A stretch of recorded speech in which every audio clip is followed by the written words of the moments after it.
اعوذ باللہ من الشیطان الرجیم بسم اللہ الرحمن الرحیم وآتی ذی القربى حقہ والمسکین وابن السبیل ولا تبذر تبذیرا ان المبذرین کانوا اخوان الشیاطین وکان الشیطان لربہ کفورا، اور قرابت دار کو اس کا حق دیتے رہنا اور محتاج اور مسافر کو بھی دیتے رہنا، اور بے موقع مت اڑانا، بے شک بے موقع اڑانے والے شیطان کے بھائی بند ہیں، اور شیطان اپنے پروردگار کا بڑا ناشکرا ہے۔ حضور اکرم صلی اللہ علیہ وسلم کا طرز زندگی۔ حضرت عائشہ صدیقہ رضی اللہ تعالی عنہ سے روایت ہے کہ انہوں نے عروہ سے فرمایا، میرے بھانجے ہم اہل بیت نبوت اس طرح گزارا کرتے تھے کہ کبھی کبھی لگاتار 3 چاند دیکھ لیتے تھے، یعنی کامل 2 مہینے گزر جاتے تھے، اور حضور صلی اللہ علیہ وسلم کے گھروں میں چولہا گرم نہیں ہوتا تھا۔ عروہ کہتے ہیں میں نے عرض کیا کہ پھر آپ لوگ کیا چیز کھا کر زندہ رہتے تھے؟ حضرت عائشہ صدیقہ رضی اللہ تعالیٰ عنہ نے جواب دیا، بس کھجور کے چند دانے اور پانی، انہی پر ہم جیتے تھے۔ البتہ رسول اللہ صلی اللہ علیہ وسلم کے بعض انصاری پڑوسی تھے، ان کے یہاں دودھ دینے والے جانور تھے، وہ آپ صلی اللہ علیہ وسلم کے لیے دودھ بطور ہدیے کے بھیجا کرتے تھے، اور اس میں سے آپ صلی اللہ علیہ وسلم ہم کو بھی پلا دیتے تھے۔ اور آج امت کا کیا حال ہے؟ امت کے نبی جنہوں نے ساری زندگی امت کی خاطر تکالیف اور پریشانیاں اٹھائیں، آج اس امت کا ہم لوگوں کا حال کیا ہے کہ اپنے پیارے نبی صلی اللہ علیہ وسلم، جس کے بارے میں اللہ تبارک و تعالیٰ نے فرمایا لقد کان لکم فی رسول اللہ اسوۃ حسنہ، کہ اے ایمان والیو، نقش قدم نبی کے ہیں جنت کے راستے، اگر تم جنت میں جانا چاہتے ہو تو حضور اکرم صلی اللہ علیہ وسلم کے نقش قدم پر چلو۔ نقش قدم نبی کے ہیں جنت کے راستے، اللہ سے ملاتے ہیں سنت کے راستے۔ کل اگر مرنے کے بعد آخرت میں اللہ تبارک و تعالیٰ سے ملنا چاہتے ہو تو پھر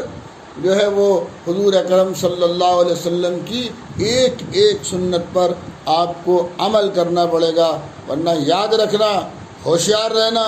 خبردار ہو جانا،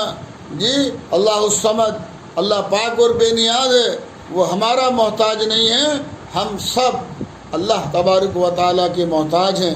آج امت کیا ہو رہا ہے؟ شادی پیلسوں میں شادیاں، بڑی بڑی شادیاں ہو رہی ہیں، شادی محل، بارات گھر، ہوٹلوں میں عقیقہ، ولیمہ، شادی کے پروگرام کیے جا رہے ہیں، ضرورت کے تحت ان میں کچھ قباحت نہیں۔ اگر کسی کا مکان چھوٹا ہے، کسی کا جو ہے وہ یہاں پر 150 گھر کے کنبے کے خاندان کے لوگوں کو بٹھانے کی جگہ نہیں ہے تو وہ عقیقے میں، ولیمے میں، شادی پیلس کا استعمال کر سکتا ہے، لیکن اگر جو ہے وہ لڑکیوں کی شادیوں میں بارات بلانے میں اور عقیقے اور ولیمے میں بھی اسراف اور تبذیر کرنے میں اس کی اسلام ہرگز اجازت نہیں دیتا ہے۔ پیلس میں اتنی کثیر مقدار میں کھانا ضائع ہو رہا ہے جو سینکڑوں انسانوں کے پیٹ کی آگ بجھا سکتا ہے۔ شادی پیلسوں کے اندر بڑے بڑے فاخرانہ عقیقے ہو رہے ہیں، ولیمے ہو رہے ہیں، باراتیں بلائی جا رہی ہیں، تقریبات ہو رہی ہیں، اور عام طور پر اس میں مالدار اور سرمایہ دار لوگوں کو بلایا جاتا ہے، اور اگر غریب کوئی بیچارہ وہاں سے گزرتا ہوا کھانا مانگنے کے لیے آ جائے تو اسے چھٹکار دیا جاتا ہے، اسے ہٹا دیا جاتا ہے، اس سے کہا جاتا ہے بعد میں آنا، جب کھانا بچے گا تو دیکھیں گے۔ اور اپنے آس پاس کے علماء، اہل مدارس اور مسجد کے ائمہ تک کی بسا اوقات دعوت نہیں ہوتی، اور جب کھانا شادی کی تقریبات میں بچ جاتا ہے تو پھر رخ کرتے ہیں مدرسوں کی طرف کہ انہیں مدرسوں کے طلباء کو بھیج دو، انہیں یتیم خانے میں بھیج دو، وہاں طالب علموں کو بھیج دو۔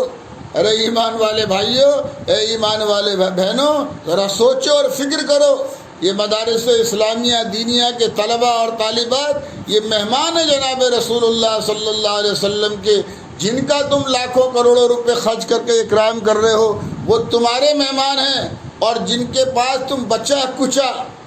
اگر میں ایک عام الفاظ میں کہہ دوں، مری مرغی اللہ کے نام، مری مرغی اللہ کے نام، کھانا بچ گیا تو اہل مدارس کو بھیج دو، ارے یہ مہمان حضور اکرم صلی اللہ علیہ وسلم کے، پہلے ان کا حق تھا تمہارے اوپر، بعد میں تمہارے مہمانوں کا حق تھا تمہارے اوپر، لیکن واہ ناکامی متاع کارواں جاتا رہا، اور کارواں کے دل سے احساس زیاں جاتا رہا،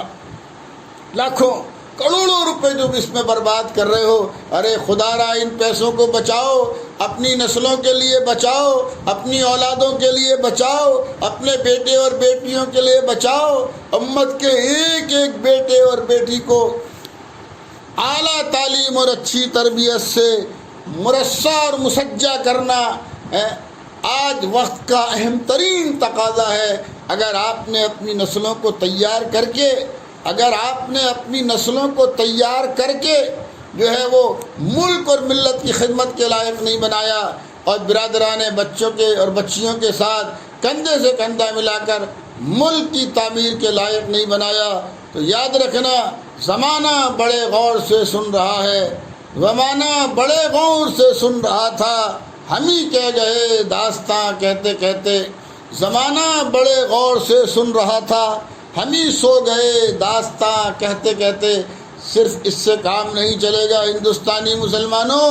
کہ ہمارے باپ دادا بادشاہ تھے، ہمارے باپ دادا نے 1800 سال وطن عزیز ہندوستان پر حکومت کی ہے، تاج محل ہم نے بنایا ہے، لال قلعہ ہم نے بنایا ہے، قطب مینار ہم نے بنایا ہے، صرف اس سے کام نہیں چلے گا۔ زمانہ آپ سے پوچھ رہا ہے، ملک آپ کو پکار رہا ہے، ملک کی تعمیر و ترقی آپ کو آواز دے رہی ہے کہ آزادی کے بعد 1947 کے بعد آزادی سے اب تک 70-72 سال میں تم نے وطن عزیز ہندوستان میں کتنا کام کیا ہے، کتنی حصے داری لی ہے، کتنی ملک کی تعمیر، ملک کو 21ویں صدی میں عظیم ہندوستان بنانے میں تمہاری کیا حصے داری ہے، تمہارا کیا کردار ہے، تمہارا کیا معیار ہے، تم نے کیا اپنے کندھوں پر ذمہ داری لی ہے۔ اگر دکھ اور تکلیف کے ساتھ یہ کہہ دوں تو اس میں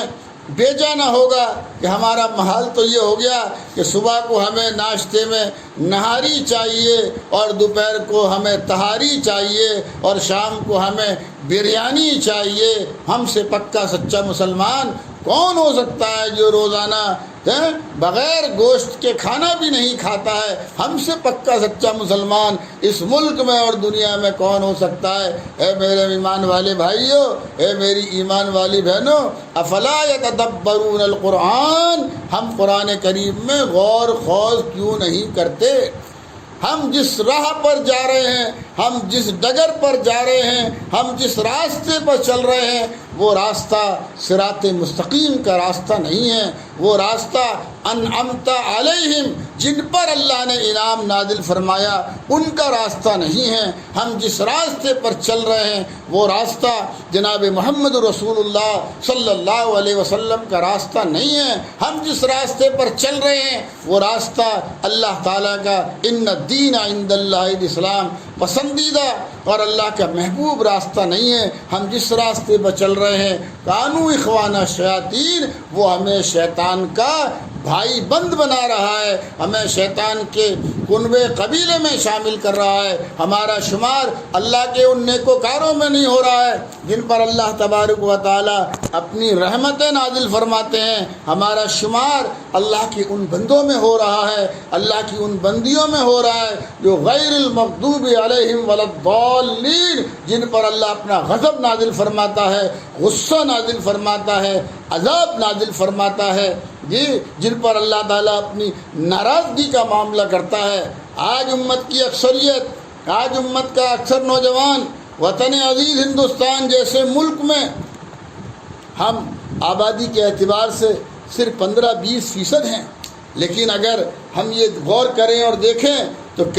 تعلیم نہ ہونے کی وجہ سے، تربیت نہ ہونے کی وجہ سے، جی صحیح بچپن سے رہنمائی نہ ملنے کی وجہ سے ہماری نسلیں چھوٹے چھوٹے جرائم اور کرائم میں کہ مبتلا ہو گئی ہیں، اور ہمارے مسلم آبادیوں میں جو تھانے ہیں اس میں 99% لڑائی جھگڑے، قتل و قتال، لوٹ مار، چوری، شراب، زنا، جوا، سلفہ اور جتنے بھی چھوٹے درجے کے کرائم ہیں وہ سب ہماری امت کے اندر ہمارے نوجوانوں کی نسوں میں سرایت کر گئے ہیں، اور ہمارے ذمہ داران قوم و ملت کو احساس بھی نہیں ہوتا، فکر بھی نہیں ہوتی، ہماری نیند بھی نہیں اڑتی، ہماری بھوک بھی نہیں جاتی، ہمیں ذرا سا بھی غم نہیں ستاتا کہ ہمارے ہوتے ہوئے ذمہ اتنی بڑی تعداد ذمہ داروں کی ہوتے ہوئے ہماری نسلیں کہاں جا رہی ہیں۔